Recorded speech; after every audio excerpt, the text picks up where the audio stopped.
안녕하세요. H성형외과 백정환입니다. 오늘 설명드릴 내용은 사각턱 재건에 대한 내용인데요. 왼쪽에 수술 전 사진에서 보시다시피 사각턱을 절제하면서 이 오른편만 이렇게 좀 절제가 됐고요. 앞턱까지 절제가 안 되면서 이렇게 좀 파먹은 듯한 인상이 되면서 약간 개턱 느낌이 나서 제게 재건을 문의 주셨던 분입니다. 왼쪽은 또 앞쪽까지 좀 절제가 많이 돼서 약간 비대칭으로 절제가 됐고요. 이렇게 겹쳐 보시면 약간의 절제 양도 좌우에서 좀 차이가 나고 왼쪽이 조금 더 많이 절제가 된 모습입니다. 정면에서도 보시면 이렇게 이 부분, 신경관 바로 밑에 부분에 약간의 함몰이 관찰될 정도로 조금 많이 절제가 된 경우고요. 재건 후 모습을 보시면 보형물은 이렇게 그냥 수술 전 모습과 유사하게 하지만 그만큼 심하지는 않게 재건을 했고요. 신경관 앞쪽까지 이렇게 조금 패여있던 부분을 보형물을 하각부터 앞쪽까지 쭉 만들어서 이 부분까지 재건을 해서 어느 정도 그쪽에 함몰을 교정한 모습입니다. 우측 모습에서도 좌측에 비해서 좀 절제된 양은 적고 절제된 길이 자체도 신경관까지 오지 않고 앞쪽까지 왔기 때문에 그 부분을까지만 재건을 한 경우고요. 이렇게 수술 전 CT를 보면 절골이 어디서부터 시작해서 어디까지 됐는지 대충 알 수가 있는데요. 이렇게 보면 이 절골면이 이 부위까지 이렇게 보이게 됩니다. 그래서 재건도 그 부위에 맞춰서 이 부위까지 재건을 한 모습입니다. 사각턱 재건에 있어서 가장 중요한 것은 많은 환자분들이 수술 전의 모습으로 가길 원한다, 이런 경우는 거의 없는 듯 합니다. 다만 수술 전 모습보다는 조금 갸름하게, 하지만 지금처럼 과절제되지 않은 모습으로 항상 재건하기를 원하시는 듯 합니다.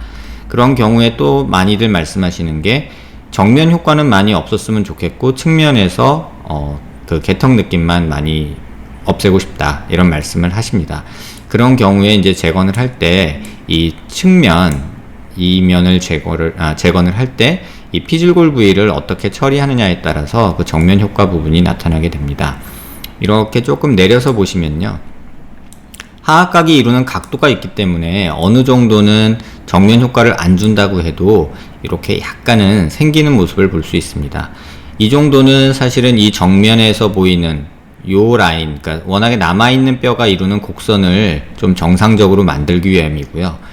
이것마저도 싫다 하시면 차라리 이 면을 아예 안 만들고 밑에 쪽만 재건을 하면서 만들 수도 있습니다. 이런 부분까지 한꺼번에 이제 고려를 하면서 재건 수술을 하게 되는데, 사실 재건 수술은 고려해야 될 상황이 굉장히 많습니다. 왜냐하면 뼈의 모습을 통해서 겉의 모습을 바꾸고자 하는 게 사실 수술의 목적이기 때문에 수술 후의 모습을 정확히 예측할 수 없이 보형물이 어느 정도 들어가면 얼만큼 만들어진다, 뭐 이런 예측이 안 되기 때문에 많은 분들이 고민을 하십니다. 근데 이러한 경우에 조금 CT 상에서 이런 이미지들이 조금 도움이 되는데요. 이런 식으로 얼굴을 돌려보면서 턱선의 라인을 이렇게 좀 확인해 볼 수가 있습니다. 이런 식으로 보면 지금 이게 볼이 튀어나와서 이렇게 이중으로 보이는 거고요. 사실 턱선은 그 뒤에 있는 선이 턱선이 됩니다.